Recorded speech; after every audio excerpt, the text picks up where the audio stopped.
class 7th.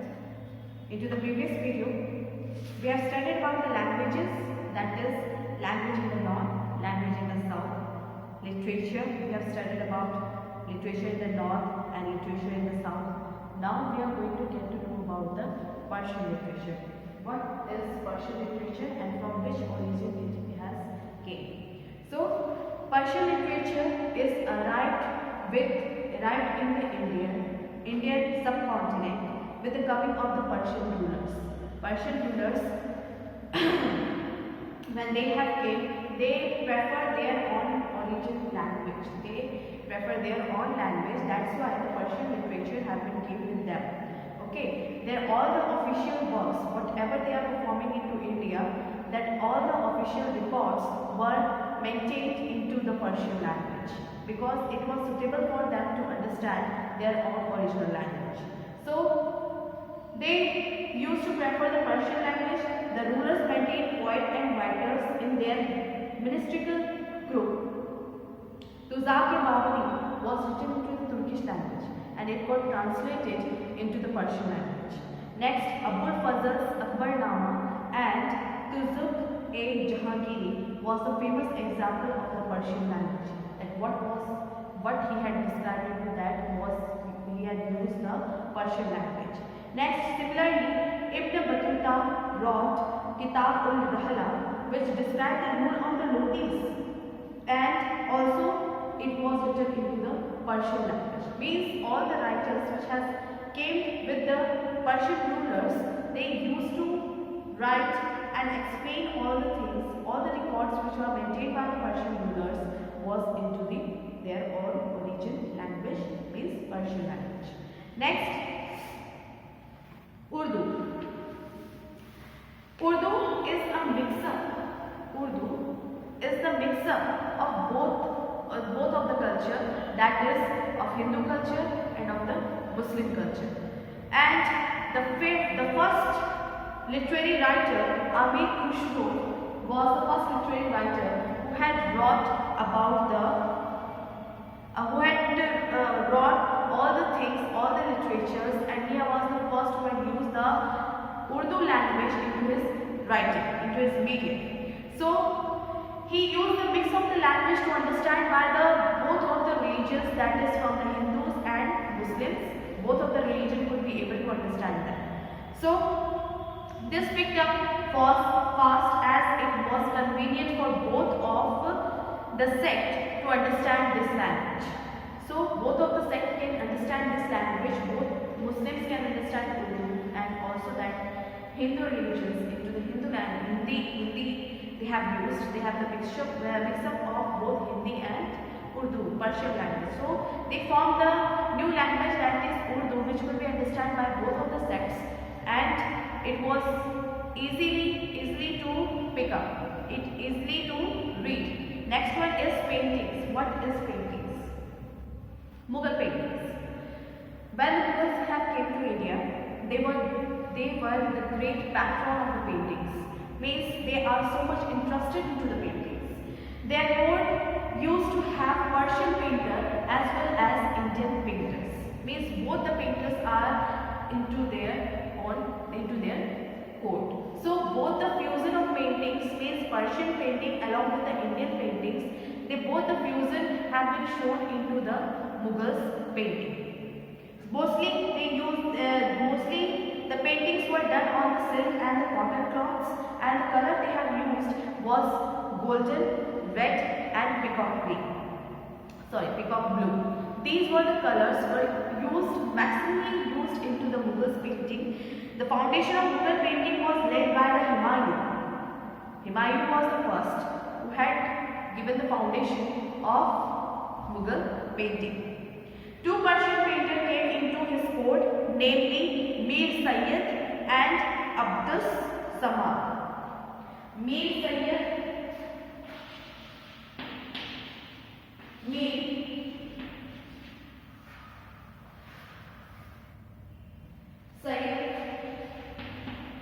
and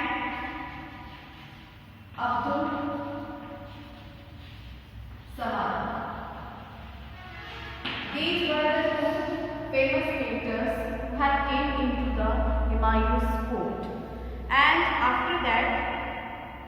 The paintings become famous into the Mughal times. Akbar was also get interested into the paintings. So a number of painters were also employed in making the painting into the Akbar times also. So Abdul Fazl has mentioned the name of 15 painters, out of which Daswan, Baswan, Kesav and Farooq Beg was so much famous.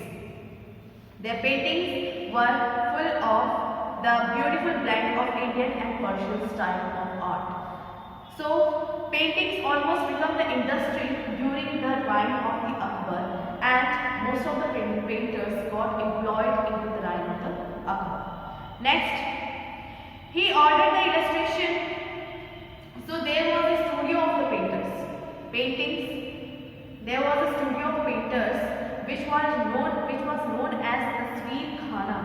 Means all the paintings, all the tasveers were kept over there, which was made by most of the painters, most of the famous painters, and that was known as Tasveer Khana. And the painters used to sell them into the high rate. Their art of work into the high rate. Next, he ordered to illustrate translation of Hamza Nama, which has a collection of over 1,000 of paintings. He also got Baba Nama illustrated into the painting. Through the painting, he used to show the message of Baba Nama, which was illustrated through the painting, which was said by the Akbar to illustrate that into the painting. Next is the Mughal ruler Jahangir was not only interested in the paintings, but he had the knowledge of the art. He had the knowledge of the art, and he was a good judge in judging the paintings. During his time, Manohar, Baswan, Murad, Mansoor, Abdul Hassan were the famous painters during Jahangir's time. Next, Shah Jahan has more interest in the architecture than of the paintings, but paintings continue to grow into his reign also. But when after the Shah Jahan, when Aurangzeb came, so he was not interested. Aurangzeb was not interested into the painting, and large number of painters moved towards the hilly areas and migrated to various regional kingdoms in search of work and recognition. So this was the Mughal painting which was done by the Mughal painters. It was the fusion of both Indian and Persian style. Next, Kangra painting. Into the Kangra painting, Pahari or Kangra style of painting is started into the foothills of the Himalayas. Into the foothills of the Himalayas, the Pahari painting was known as Kangra painting, was named as Kangra painting, and it has been used into that particular area, the Himalayas region. Miniature style of painting called Basohali came into being by beginning of the 18th century. Basohali was the famous Kangra painting used into that time. The famous text of Rasam Anjali, written by Bhanudatta, was painted during the period of this time. Mostly, the Vaishnav tradition had been started into the Himalaya region. The Vaishnav tradition of the paintings was started into the Himalaya region, and Krishna Radha theme became popular here. All the paintings, maximum paintings were related to the Krishna and Radha theme. Next, Rajput style of painting. We are coming on the Rajput style of painting. Mostly this was the painting famous into the Mewar, Jodhpur, Kota and Kishangarh. Bikaner saw a growth of painting. Means into the Rajasthan area, the Rajput style of painting was famous over there. Mewar, Jodhpur, Kota, Kishangarh, Bikaner saw the growth of the painting. Mostly court scene means Raja's court scene was over there, or romantic themes were painted. The animals like camel and elephant used by the rulers were common motifs. The color blue and green dominated these paintings. These paintings were basically into the blue color or green dominated color, which attract the people, which makes the painting so much attractive. Next, painting in the south. What was the painting into the south? In the southern region, the paintings were bright and colorful. Into the southern region, the paintings were bright and colorful. The Tanjore painting came into being, which had engraved and were pasted on the stone. Pasted with stones, means which has been drawn, and small stones, means small sparkling stones were used to make the painting so much attractive. Next, the theme were again Hindu gods, mainly Krishna. The art form is a sculpture and deities is also very realistic.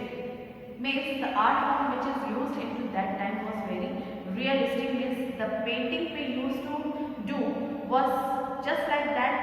It is just sitting at the front of that person. Means realistic feelings were into their painting. The dyes and colors used such that they were not much affected by the weather. That type of colors were used into that time. So up to this we have completed. Into the next video we will get to know about the music, dance and traditions at that time. What type of dance was over there, what type of traditions, what was the music over there, and we will get to know about the Bengal case study. So up to this we have completed, and I will provide you the PDF file of the previous chapter. You have to complete that into your copy and make the PDF for that and send it to the WhatsApp group. Thank you so much.